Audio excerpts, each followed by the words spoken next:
Hi! Hi, welcome back to my channel. Today I'm going to be talking about my third week in the New York COVID ICU. I can't believe it's already the third week. Time is flying by. Before I start, I just want to say please you guys like, subscribe, and comment if you enjoy my videos. Even if you hate it, just tell me what you hate about it so I can get better. Yeah. It's definitely getting better and it's looking up. We are starting to make some of the units non-COVID and putting patients that are COVID all in our unit and trying not to put any clean, we're calling them clean patients, in our COVID unit.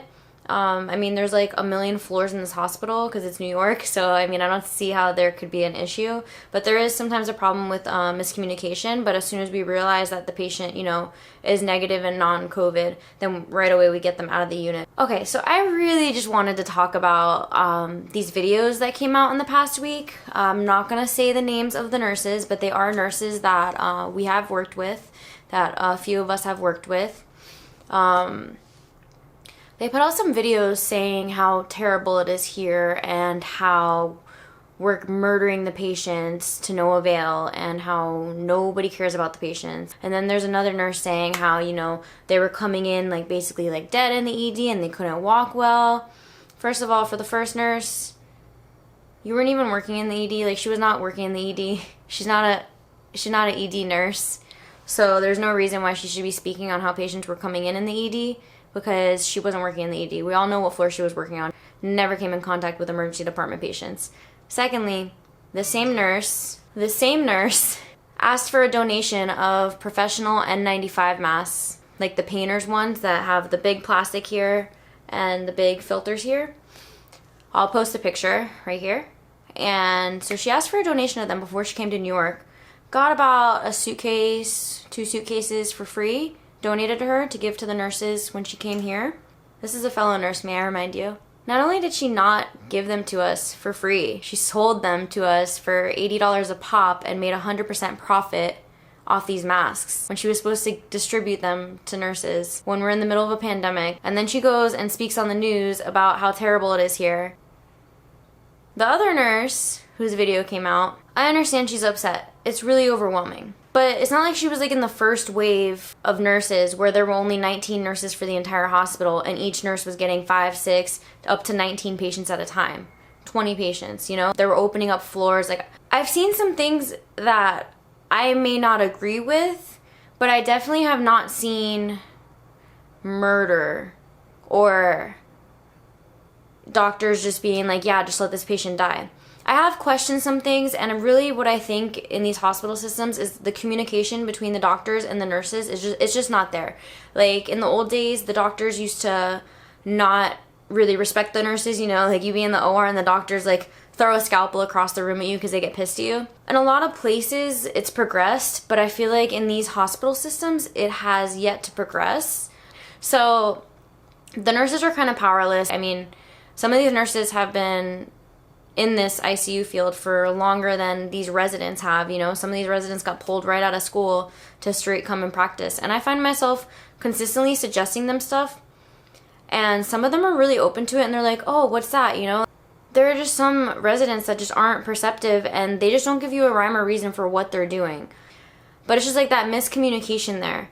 And I do believe that some of what the second nurse was saying when she was crying and everything in the video, I do believe some of it was true, you know?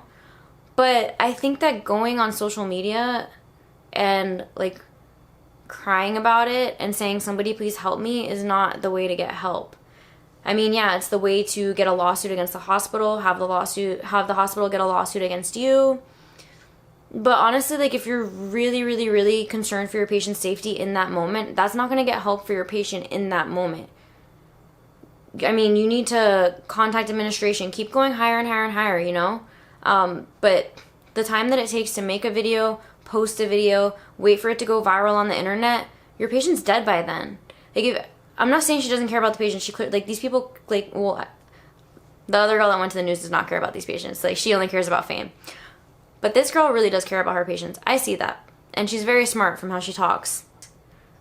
But that just doesn't get your patient help right then. I understand, like, she was trying to get help, and to no avail. but keep going higher. No, we do that, when we can't get in touch with the resident because they're so busy with their other patients. We just do what we have to do. We code the patient, we do everything, and then the resident gets there and they help out. I don't think these people are purposely killing these patients. These are people's mothers, their fathers, their husbands, their wives, their kids, But I don't think that it's as bad as she's making it out to be, because we're so severely overstaffed in every New York ICU, and I know what ICU she's working at, and they are overstaffed. And the curve has gone way down right now. It's going to go back up, but the curve has gone way down right now, and it's just not that bad. I mean, unless she recorded that video like 2 or 3 months ago when it was bad, but they didn't even have travelers by then. The first wave came in about a month and a half ago. But, I mean, everybody's entitled to their own opinion. I'm sure that I'll get ripped apart for mine, so whatever. The reason why I bring up these videos is because nurses are going from being heroes to enemies and to murderers. And I'm not saying that we need to be seen as heroes, because we definitely don't. I mean, this is what we trained for. This is what we came into this field for, to help people. I mean, we definitely did not train to be in a pandemic and to be martyrs and to risk our lives every day like this with no PPE. I mean, I chose to quit my job where I was getting PPE, but it was getting locked away. And I had a patient that almost coded, and I couldn't get an N95 because it was locked in a charge nurse office. So I chose to quit that job. It was a great job. People never leave that hospital. I chose to quit it. I chose not to deal with it. And I chose to come to New York because I heard that they had PPE, and they did. They have so much PPE, it's ridiculous. They used to not have PPE, but now they do. What I'm getting at, I'm sorry, I'm getting off topic. What I'm getting at is now I'm just like seeing a different side of people. I don't want people to be thanking me. I don't want people to be clapping for me on the way to work. It's nice. It makes you feel good. I can't lie. I mean, anybody would like to be praised, That's a normal human nature. But I don't need to be on the subway and to hear somebody yelling at me through my headphones saying, you guys are murderers, or you guys are killing patients. Like, literally, I was just on the subway on the way to work 2 days ago. And this lady gets on the subway, and I'm sitting there with my AirPods in. She just sits down across from me, and she just starts, yelling at me, saying, you guys do not deserve a parade. Governor Cuomo's talking about doing a parade to praise you nurses. You guys are doing what you were meant to do, what you signed up to do, and you guys aren't doing anything special, and you don't deserve any of the praise. You don't deserve to be called heroes. And I just, kept my head down and just kept my headphones on and just turned them up and just, blocked her out, because it's not even worth it. But what I'm saying is, you guys don't have to call us heroes, but don't go out of your way to, make our day shitty. We're already going to our place of work where we're dealing with people dying, where we're dealing with, a lot of discouraging stuff. It is getting better, but still we're having people dying, and we're working our butts off to save these people still. And we don't need to be going to work and just, being messed with before work. We're already trying to get ourselves into a mindset of, what kind of crazy stuff am I going to see tonight? Who's going to die tonight? We're already in, a bad mindset. You don't have to put us in a worse mindset. Those videos have really just kind of impacted, the nurse that was selling the masks, who was on the news talking about how bad it was, but then she had time to put out TikToks. And so now all these people are thinking that nurses are just sitting there doing nothing, making freaking TikToks. Are you kidding me? Literally, I posted a video. You guys can see it. The free shoes at work from Easy Spirit, I believe the company's called. I was like, wow, this is great. So I pulled out my phone and I'm, videotaping, whatever. I put the video on YouTube of this company that pulled up to give all the nurses free shoes. And somebody freaking comments on it, literally, should look good for the TikTok videos. Yeah, it really should. All the TikToks that I'm doing while I'm doing CPR with my patient. People are so ignorant. And I know that, it's just, it's very, on the surface. And I really, try not to let it get to me. And, I don't really think about it past me, putting it in this video.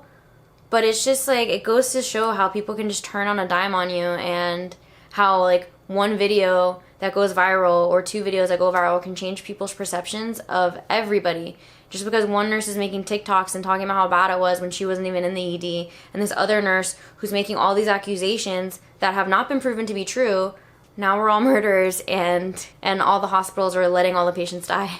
It's just crazy. Other than that, some uplifting news from the week is that my patient who I had when I first got here, 3 weeks ago. My first patient I ever had, he just got extubated the other day and he got transferred to the floor.